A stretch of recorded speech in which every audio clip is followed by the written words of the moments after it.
You know, there are a lot of theories about where the economy is going. But one thing everybody can agree on is inflation has been a problem for a while now. This is especially true in the housing market. At a national level, home values have increased nearly 20% in the last year. And here in Austin, it's closer to 30%. One of the most shocking statistics is that in the last 5 years, home values in Austin have increased 99%. In other words, they've doubled in only 5 years. This is not sustainable, but it is reality. There are a lot of contributing factors, but one that not very many people are talking about is a generational shift. Millennials outnumber baby boomers, and they are reaching their prime buying years. A similar thing happened in the 70s and 80s when the baby boomers started buying houses and cars and other large ticket items. Anytime you have more people with more money chasing fewer items available to buy, prices are going to go up. Now, if you're wondering how this is going to continue to impact the housing market, stick around for this video and I'm going to tell you all about it.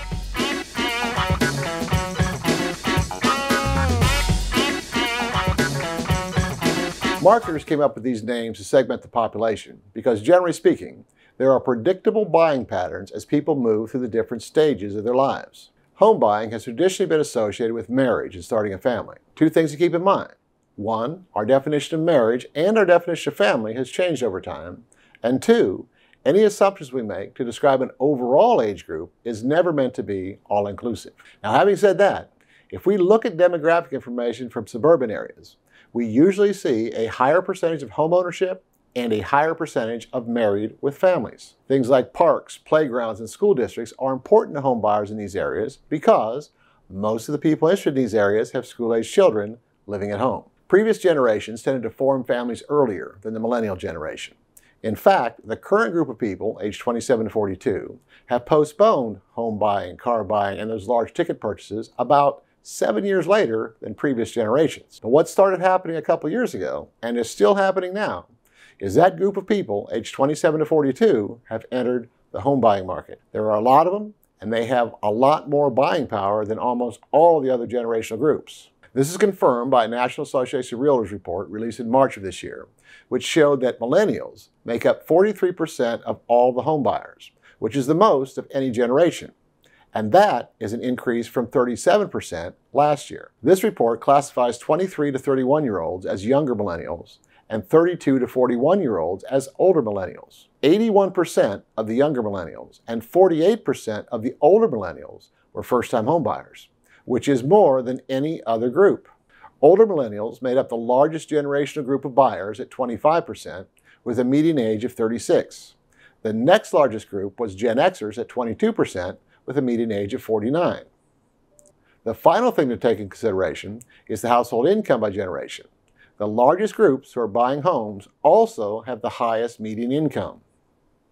What all this means is we have entered a period where there are more people with more money and there are not enough homes available for them to buy. This will continue to drive up prices, and inflation is going to be nearly impossible for policymakers to stop. The last time we experienced something like this was back in the 70s and 80s when, like I told you before, the baby boomers entered their prime buying years. And if we look to that period for clues, it's very possible that the current generational shift will continue to drive inflation for another 10 to 15 more years. If that's the case, you might want to adjust your perception of the current housing market, especially here in Austin. Fannie Mae released their Home Purchase Sentiment Index for July 2022.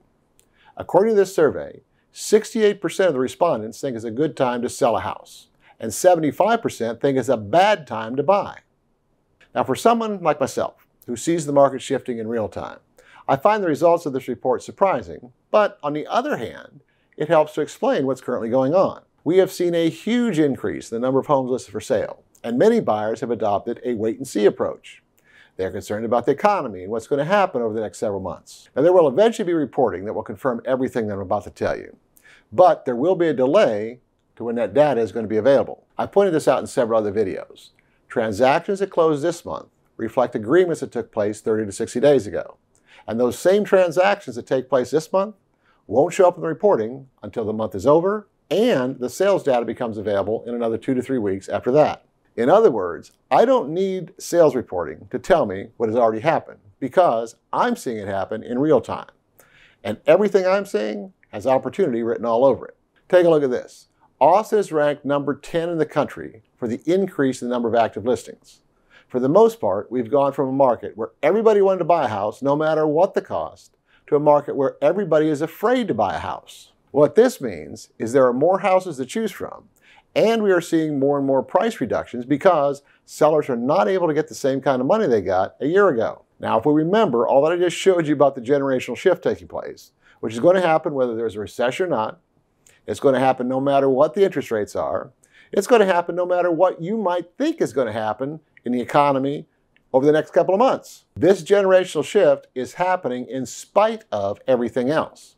And as I pointed out earlier, it could very well drive inflation higher for the next 10 years or more. But if we're currently seeing a period where homes are sitting on the market longer and sellers are reducing list prices to attract buyers, how much longer do you think it's going to be before all those buyers sitting on the sidelines decide that it's time to go shopping again? You know, I get emails, texts, and phone calls almost every day from people who think about buying or selling real estate here in the Austin area, and I'd love to help you out too. If you like this video, you should check out this other one that I did. And don't forget to subscribe to my channel and hit that notification bell. All of my contact information is in the video description, so don't be shy. Let's make your real estate dreams come true.